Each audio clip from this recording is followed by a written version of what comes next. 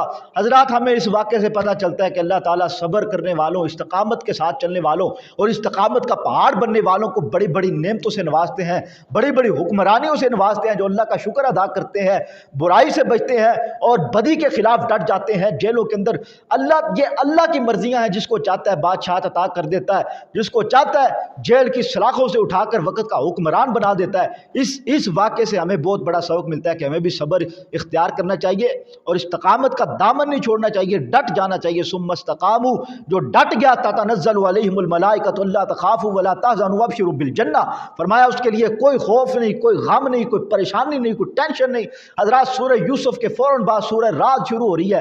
سورہ رات کے شروع میں اللہ تعالیٰ نے اپنی نعمتوں کا ذکر کیا، اپنی نعمتوں کو جتلایا، کہا کہ یہ مختلف قسم کے جو اقسام کے پھل ہیں، یہ کس نے بنائے ہیں؟ اللہ نے پیدا کی ہیں۔ اپنی نعمتوں کو اللہ تعالیٰ نے جتلایا، فرمایا یہ نعمتیں، یہ سبزیاں، یہ فروٹ، یہ پھل، یہ اناج، یہ سبزیاں کس نے اگائی ہیں؟ اللہ نے اگایا۔